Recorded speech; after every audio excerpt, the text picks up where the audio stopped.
What if I told you that your kids who are feeling high anxiety and depression may not need to be on an anti anxiety or antidepressant medication?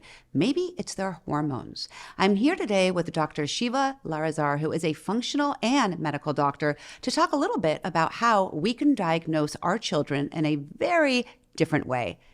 Thank you for being here today. Thank you so much for having me, Shirin. It's really a pleasure. It is a pleasure to know you and to see how you treat medicine, how you treat your patients from a holistic way rather than just prescribing. You were telling me that there is no reason to jump to giving children anti-anxiety or antidepressants when we haven't checked their hormone levels first. That's correct. That's So absolutely tell me correct. what you do when a mother comes in with their child who is just not feeling well. Where do you start? Well, number one, we start with the blood work. Usually for menstruating girls, I would like to test their blood on day 19 to 23 of their cycle, because during that window, which is the luteal phase of the cycle, I can actually calculate the ratio between estrogen and progesterone. And guess what? A lot of these girls are estrogen dominant. Why? Because they're having sugary foods, they're drinking water out of plastic bottles, they're full of xenoestrogens.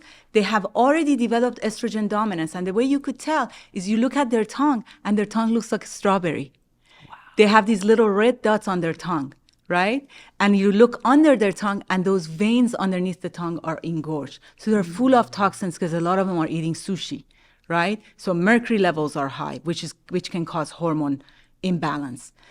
And then they may have these little red dots on their chest called cherry angiomas. So even doing a physical exam, I can tell if a patient is estrogen dominant or not. But if these patients come in, they're having menstrual cramps, right? They're having breast tenderness, sugar cravings. They're gaining weight. They don't feel good. Mm-hmm. They feel self-conscious, especially 2 weeks after their period, when they're in that luteal phase.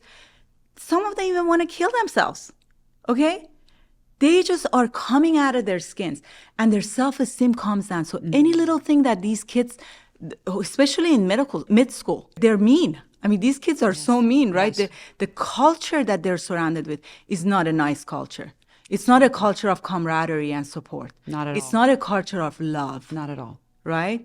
It's a culture of, I'm going to do this to you. Right. Right? And these kids are dealing with so much stress. Their adrenals are so stressed out. They are. Right? So I have to look at all of that. If I'm going to do these kids a justice, I have to look at estrogen dominance. I have to look at their, cortisol level, right? And there's so many other things. And I got to look at the heavy metal levels in them as well. What if they're loaded with mercury? Right. Well, you just talked about sushi, and I know all of our kids love sushi, and they're all eating a lot of raw fish, which we didn't grow up in our age eating at all. And you're probably seeing a lot of mercury. So what do you do when you have a patient like that? How do you treat them? I do IV chelation. IV chelation therapy followed by glutathione. 5 to 10 sessions, all the mercury is out. And let me tell you something. Most of their symptoms are gone after the third chelation. Most of the symptoms. It's like that rug that's full of dust underneath it. And these doctors come and they keep putting furniture on top of the rug. They hope that the dust is going to go away. Let me promise you, the dust is still under that rug. It doesn't matter how much furniture you put on top. Or if there's a huge crack in this wall, and you keep patching it up, if you don't address the foundation of this wall, I will promise you that 3 months from now, the crack will come back. You have to address the foundation. You do functional medicine once. Like I did this workup on myself. My mercury level was 57 before I got pregnant with my twins. Do you think I was going to allow the mercury to be transferred to my babies? I did 15 chelation and pulled all the mercury out of me before I got pregnant. There is so much that can be done, and this is why I'm so passionate to educate people, because they're suffering and they're spinning their wheels. They're going from one doctor to another. Some of the patients that have seen me, they have seen 15 different specialists. Right, because we don't know. We don't know any better. And you're telling me something that is the light bulb is going on right now for me, and I'm sure everyone else who's watching, that there is another way, that you do not need to go see a psychiatrist, but rather see a functional medicine doctor, get to the root of the problem, figure out what's really happening in your child's body, and then take it from there. You really said the key word here. So functional medicine is root cause medicine. We uncover the layers. And there are 4 R's in functional medicine. Number 1, remove. You have to clean up the body, whether it's food allergens, whether it's toxins, whether it's chemical, whether it's aluminum containing deodorant that these kids are using and all these cosmetics. I mean, look at the Sephora addiction that these kids have, right? Yes, yes. They have a Sephora in the bathroom. Absolutely. Seriously. And your skin is your largest organ, and they're taking 100%. in all these toxins. You're absolutely right. So remove, replace, re-inoculate, and repair. Repair is the last R. You cannot repair if you don't remove. That's right. You have to remove first. That's right. So, I think so many moms worry about their kids who we talked about earlier are hurled over in pain, for example, from menstrual cycles. And so what do? They go to the doctor. The doctor puts them on a Birth control pills? birth control pill. Oh my goodness. What are your thoughts on that? I don't like it. Why not? I don't like it. You know what birth control pills are? Synthetic estrogen and progestin. Progestin, my dear. Progestin was the hormone that caused cancer in Women's Health Initiative. It's a well-proven fact. How could we still be prescribing birth control pills? For so many years, these girls are going to be on birth control pills from age 14, 15 until, they're 40 years old? Right. 26 years later, right? Right. And we're seeing that major connection between synthetic hormones and cancer. So those, girls who are feeling that kind of terrible, debilitating pain, rather than taking a birth control, which can cause breast cancer ultimately and a lot of other issues with their body, what you're saying is come in, see a functional medicine doctor, take all the blood work, figure out what the cause is. Again, find out the root cause and then treat it. Don't just treat it without knowing what's happening in the body. A little bit of natural progesterone, not progestin. Natural progesterone, whether in a cream form or even a capsule. I even have it compounded so that it will be a lower dose for a kid. A little bit of natural progesterone will go a long way.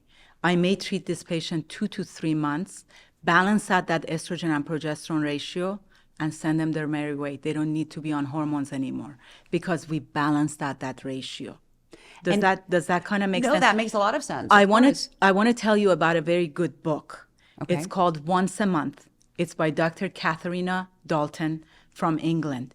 Okay. She did research on PMS patients, young girls that would end up in jail. They would commit crimes. It was all in the luteal phase when they had severe PMS.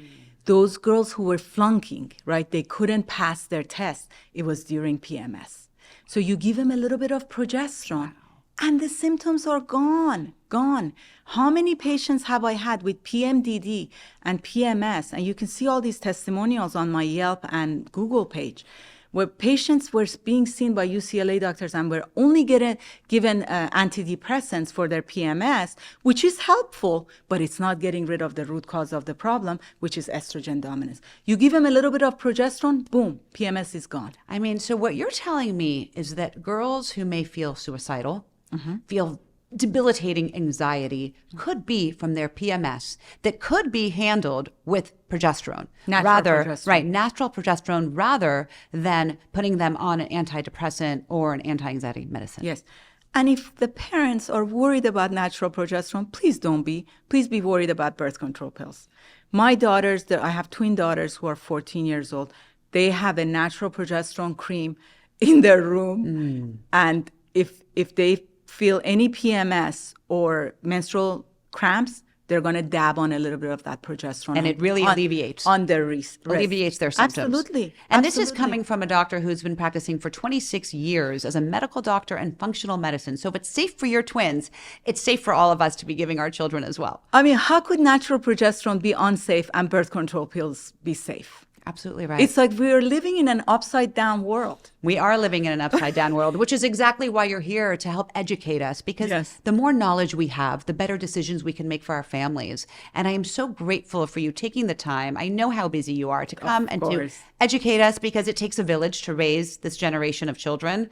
And we all do also need to teach our children to just be a little bit kinder, because it's so hard out there. Yes. I think that we could create those fairy tales for our children in their environments. If parents are more educated, 100%. Right, we can make sure to change the dynamic. dynamics that they're dealing with. And again, I am so grateful to you. Thank you for coming in. Thank you for sharing all of your knowledge. My pleasure. Really, you are a light. Thank you for everyone who's watching. You can reach out to Dr. Shiva, drshiva.com. You can DM her. I'm going to post everything below in this chat and share this video with everyone, because the more knowledge out there, the better it is for our children. And we'll see you next time right here on Moms Matter.